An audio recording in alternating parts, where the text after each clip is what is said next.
Oi pessoal, eu tô fazendo esse vídeo para explicar para vocês alguns padrões e alguns conceitos sobre vídeo.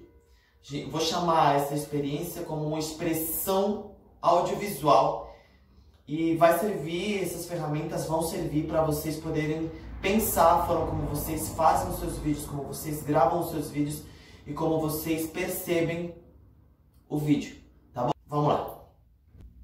A primeira coisa que a gente tem que pensar é que tudo que a gente mostra na nossa tela, ela tem que ser enquadrado. Vamos pensar primeiro em enquadramento. Enquadramento é essas partes que a gente tem por limite, né? E a gente tem dois tipos de enquadramento.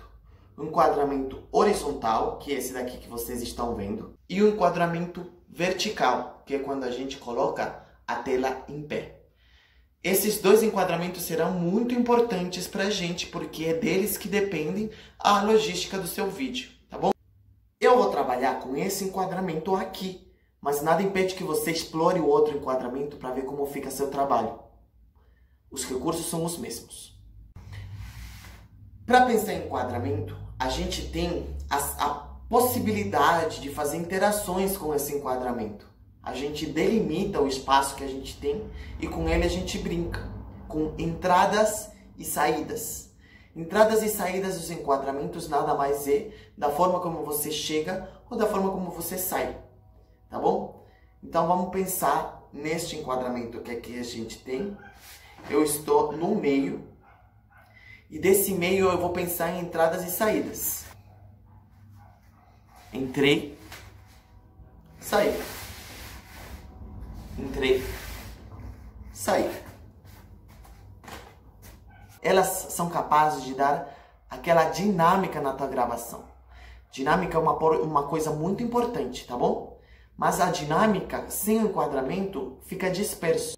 O importante aqui é deixar o vídeo o mais dinâmico possível para poder manter a atenção de quem está assistindo o vídeo. Eu vim aqui do outro lado da sala para a gente pensar uma coisa. Quando a gente pensa em enquadramento, a gente pensa na moldura. A gente está pensando em que moldura vai ser necessária para chamar a atenção. Por exemplo, eu fiz uma moldura com esta quina e esta quina. A moldura nada mais é do que um ponto neutro, onde todas as linhas se encontram. Eu estou aqui no ponto neutro. Essa linha que vem aqui, ó, ela vem lá de cima e vai até aqui, até o meu centro. Essa mesma linha também faz isso, ó, tá vendo? Se ela vai até lá no fundo, ela chega até o centro. Então, todas as linhas do teto se encontram na minha direção. Eu estou fazendo uma moldura, mas essa moldura pode ser feita de várias formas. Observe na imagem como todas as linhas levam ao centro que você quer enquadrar. Se vocês veem, a distância dessa quina e a distância dessa outra quina estão paralelas. Então, eu estou perfeitamente enquadrado na dinâmica que eu pus aqui. Mas existem outros tipos de enquadramento. Tudo que seja arquitetura pode ser um enquadramento. Aqui, por exemplo, enquadramento comigo. Eu estou enquadrado. Aqui eu estou enquadrado, por exemplo. Aqui eu estou enquadrado, por exemplo.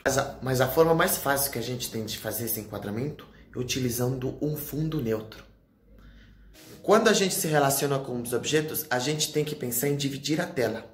Aqui, por exemplo, eu estou dividindo a tela com o objeto. Isso daí também fica muito bacana quando a gente sabe utilizar a divisão da tela, tá? Então, eu estou dando enfoque aqui para esse móvel com esse vaso. E eu estou ficando do outro lado, então a gente está dividindo a tela. E isso pode ser feito com inúmeros objetos de diferentes formas.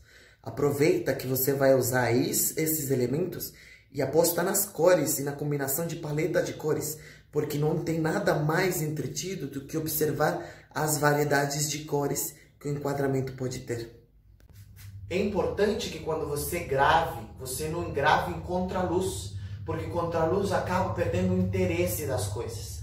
É muito importante que você aposte por uma boa iluminação. Eu aqui estou escolhendo dividir a porta com a parede, ficando centralizado no meio do objeto. Ainda daria para apostar mais nessa linha reta. Estou discutindo o espaço, certo? Mas eu vou aproveitar aqui para falar de uma coisa mais importante do que o enquadramento. Eu vou precisar falar de vocês sobre os diferentes planos de gravação que a gente tem. Plano detalhe. O plano detalhe é quando você foca a filmagem em um detalhe de você ou um detalhe no objeto, que seja muito específico. Primeiríssimo plano. O primeiríssimo plano se baseia em você enquadrar apenas o queixo e a testa, sem necessariamente se preocupar com o enquadramento. Primeiro plano, rostos e ombros. Neste plano, a gente enquadra o famoso RG, foto de RG, só ombros e rostos. Plano médio, da cintura para cima. Aqui a gente ganha movimento.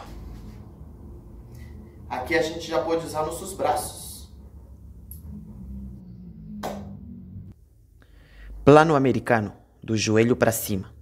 Quando você quer se distanciar e mostrar alguma coisa, você usa esse plano. Por exemplo, eu quero mostrar a parede. Plano geral é quando a gente mostra tudo. Os pés, a arquitetura, a relação que eu, que estou sendo enquadrado, tenho em relação à arquitetura. A bola se mexendo dá mais elemento para o meu plano geral.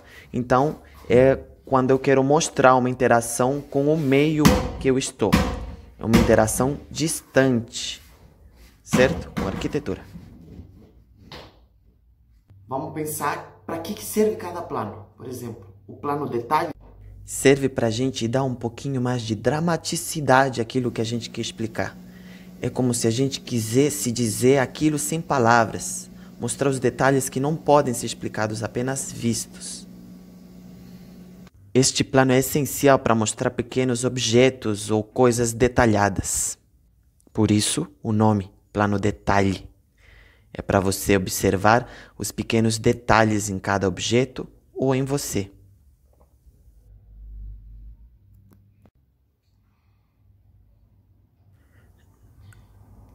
Já o primeiríssimo plano pode servir para a gente usar diferente entonação de voz, por exemplo.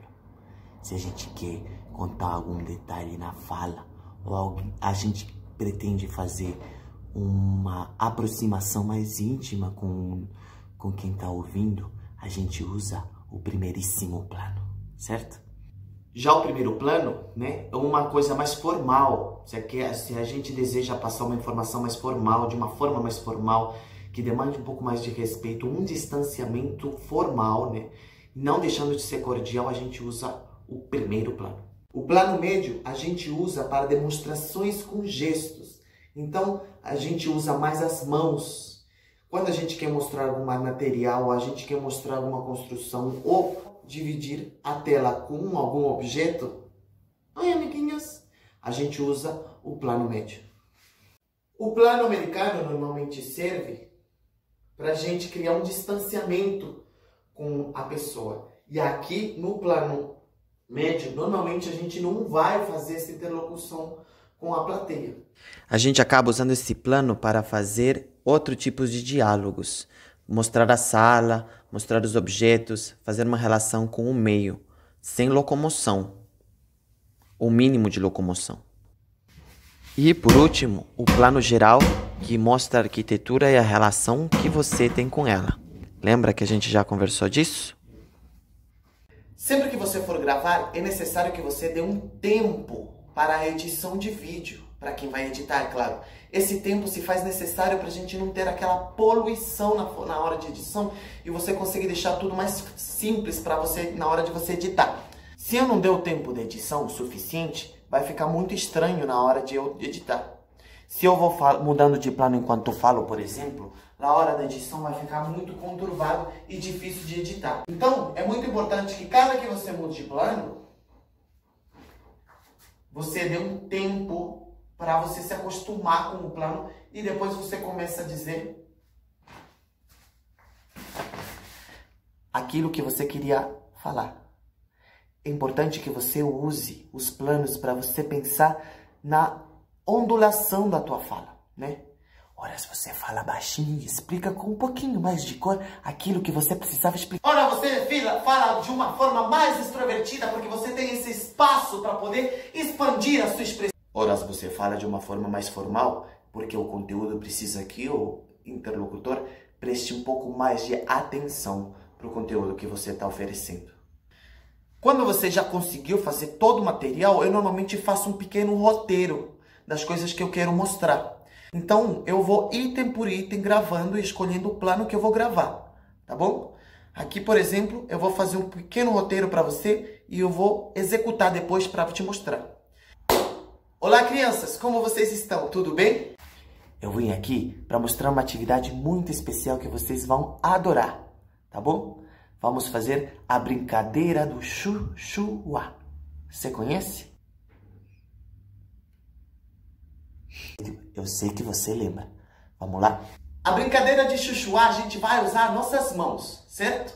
No momento, a gente faz primeiro com as mãos juntos. E a gente vai fazer a seguinte brincadeira, ó. Depois, a gente faz com as mãos separadas. Chu, chu, chu, chu, chu. E por último, a gente faz o chuá de forma bem grande. Chuá! Chuá! Chuá! Se você respeita o roteiro, na hora de editar vai ficar muito mais fácil, tá bom? Espero ter podido ajudar. Quem não sabe editar, um pequeno editor que faz isso muito rápido, vocês conseguem usar muito rápido. Qualquer editor mais simples consegue fazer isso mais rápido.